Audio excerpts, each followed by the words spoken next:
नमस्कार, मेरा नाम है प्रवीण दुबे और मैं एक सेबी रजिस्टर्ड रिसर्च एनालिस्ट हूँ।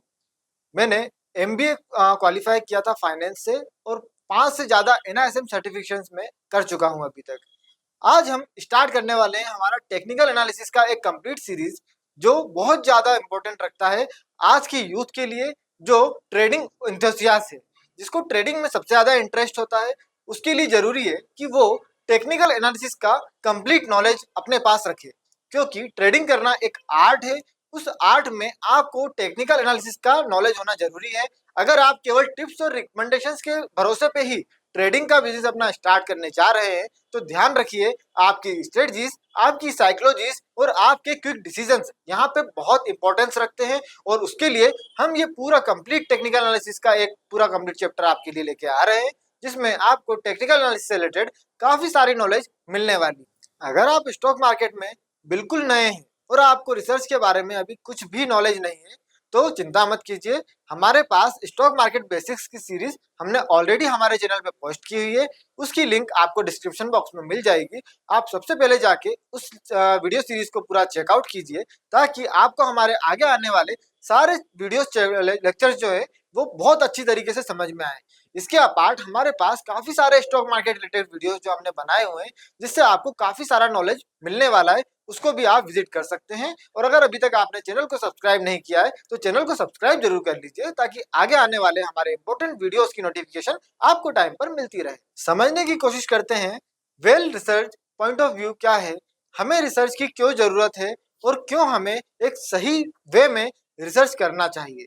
क्योंकि किसी भी चीज को परचेस करने के पहले हम उसका पूरा नॉलेज लेते हैं और उसको परचेस करने से पहले उसको अच्छी तरीके से जांचते परखते हैं, जिसमें उसके सारे क्वालिटी चेक हम लोग करते हैं। फॉर एग्जाम्पल, अगर आप एक मोबाइल फोन परचेस करने जाते हैं तो आप मल्टीपल ब्रांड्स में से अपना एक ब्रांड सेलेक्ट करते हैं। उसके बाद आप उसके स्पेसिफिकेशंस में जाते हैं और उसके स्पेसिफिकेशंस को सर्च करते हैं। उसका कैमरा कितना मेगापिक्सल है, उसकी मेमोरी क्या है, उसमें कौन सा प्रोसेसर यूज किया गया है, कौन सी स्क्रीन उसमें यूज की गई है, बैटरी बैकअप कितना है। ये सारी चीजों को आपको ध्यान रखना पड़ता है आपके मोबाइल फोन परचेस करने के पहले। इसके बाद आप उस मोबाइल फोन्स में प्रैक्टिकली भी देखते हैं कि क्या ये जो नंबर्स हैं वो सही में उतना वर्क कर रहे हैं। अगर उसका कैमरा बहुत अच्छा मेगापिक्सल का है तो क्या सही में वो अच्छी पिक्चर्स क्लिक कर पा रहा है कि नहीं कर पा रहा, तो हम उसकी क्वालिटी को भी चेक करते हैं। इसी तरीके से जब आप किसी भी स्टॉक को परचेस करते हैं या सेल करते हैं तो आपको इसमें बहुत सारे पैरामीटर्स की जरूरत होती है, जिसमें आपको डेटा क्रंचिंग करना पड़ती है, डेटा एनालिसिस करना पड़ता है और भी काफी सारे पैरामीटर्स पे आपको एनालिसिस करना पड़ेगा, जिसके बाद एक एक सटीक और सही सॉल्यूशन आपको मिलकर आने वाला है। इस कंप्लीट टेक्निकल एनालिसिस सीरीज में हम क्या क्या सीखने वाले हैं उसको एक बार रिव्यू कर लेते हैं। तो सबसे पहले टेक्निकल एनालिसिस में हम सीखने वाले हैं कि चार्ट्स और चार्ट्स का फॉर्मेशन किस तरीके से होता है, चार्ट्स कितने तरह के होते हैं और किस किस तरह के चार्ट पे हमको एनालिसिस करना ज्यादा बेटर होता है। इसके अपार्ट चार्ट फॉर्मेशंस के लिए जो पैरामीटर्स यूज होते हैं उनको सीखेंगे। कैंडलस्टिक्स क्या होते हैं और कैंडलस्टिक पैटर्न्स क्या होते हैं, इनको डिटेल में समझेंगे। कैंडलस्टिक पैटर्न्स के साथ में वॉल्यूम्स के साथ इनका क्या कोलैबोरेशन होता है और किस तरीके से वॉल्यूम बहुत ज्यादा इंपॉर्टेंट होता है किसी भी ट्रेड को लेने के लिए, उसको डिटेल में हमें समझने की जरूरत है। साथ में बहुत सारे इंडिकेटर्स जैसे MACD, RSI, बोलिंगर बैंड्स, इसके अलावा बहुत सारे इंडिकेटर्स को हम समझने वाले हैं, जानने वाले हैं। इसके अपार्ट जितनी भी चार्ट पैटर्न्स हैं, जैसे cup and handle pattern, head and shoulder pattern, इसके अपार्ट काफी सारे चार्ट पैटर्न्स होते हैं जिनको हम समझेंगे। इसके अपार्ट भी आपके पास काफी सारी स्ट्रेटजीज, काफी सारे फॉर्मूलेज हैं जो हम इस पूरी सीरीज में आपको सिखाने वाले हैं। इसीलिए इस पूरी सीरीज को अंत तक देखना आपके लिए बहुत जरूरी। ये सब सीखने के बाद आपको जरूरत है कि आप ट्रेड जनरेट किस तरीके से करेंगे। तो हम आपको कंप्लीट ट्रेड जनरेशन की प्रोसेस में बताने वाले हैं, किस तरीके से आप ट्रेड जनरेट कर सकते हैं, उसमें आप अपने रिस्क को किस तरीके से मिटिगेट कर पाएंगे, साथ में आपका ट्रेड रिस्क और रिवॉर्ड को लेके फेवरेबल है या नहीं वो भी इसमें हम समझने वाले हैं। स्टॉप लॉस किस तरीके का होना चाहिए, कितना होना चाहिए, कहाँ होना चाहिए, टारगेट्स क्या होना चाहिए, ताकि हम हमारा प्रॉफिट गेन करके मार्केट से एग्जिट हो पाए सही टाइम पे।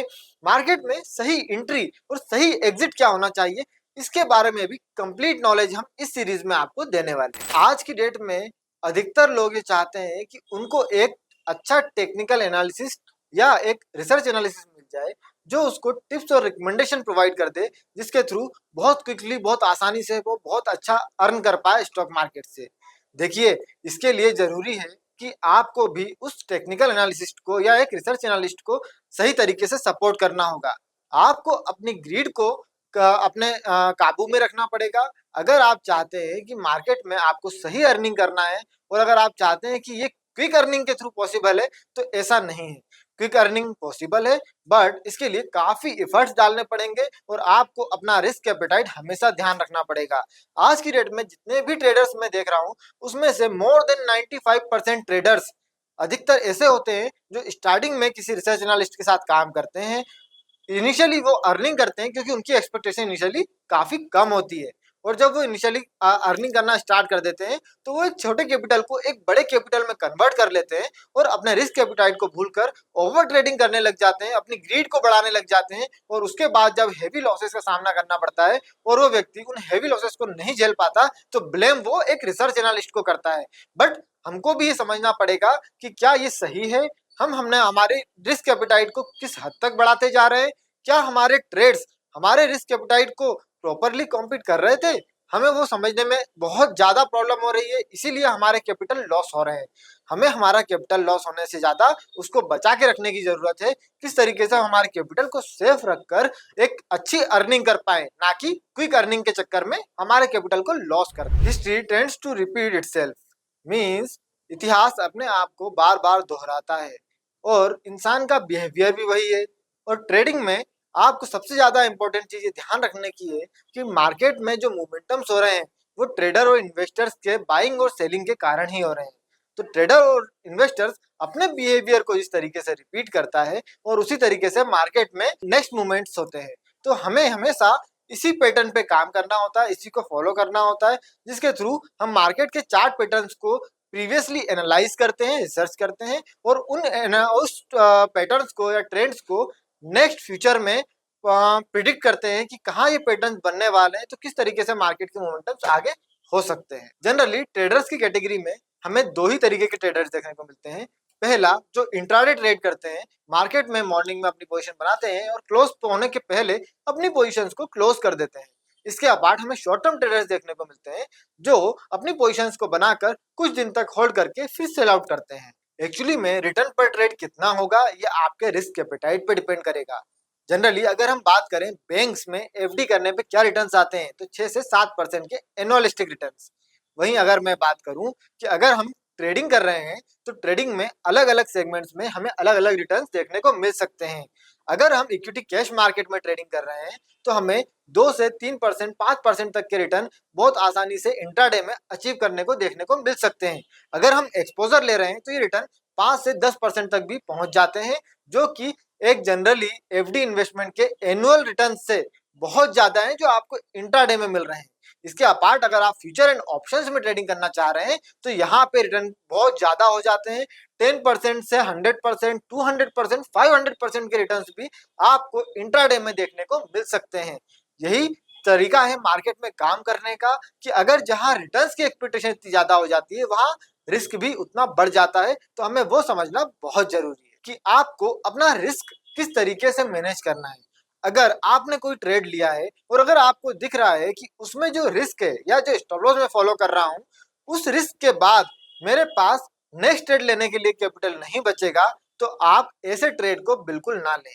अगर आप अपना ट्रेड कोई भी लेना चाह रहे हैं, तो हमेशा ध्यान रखें, अगर आपका ट्रेड लॉस में जा रहा है या फेल्योर हो रहा है, तो आपके पास रिकवरी के लिए, साथ में नेक्स्ट वर्किंग के लिए रिजर्व कैपिटल की फैसिलिटी आपके पास अवेलेबल हो, आपने उसको रखा हुआ हो आपके पास सिक्योर, और साथ में आपके कैपिटल को आपको बहुत स्मूथली, बहुत अच्छी तरीके से यूज करना है, ताकि ऐसा कभी ना हो कि मार्केट में सिंगल ट्रेड में आपका कैपिटल लॉस हो जाए। अगर ऐसा होगा, तो आप अपना कैपिटल ही लूज नहीं करेंगे, इसके साथ में आपका कॉन्फिडेंस भी लूज हो जाएगा, जो आपको आगे आपकी अर्निंग के लिए बहुत ज्यादा हार्मफुल होगा। हमारे इस कंप्लीट वीडियो का कंक्लूजन एक बार देख लेते हैं।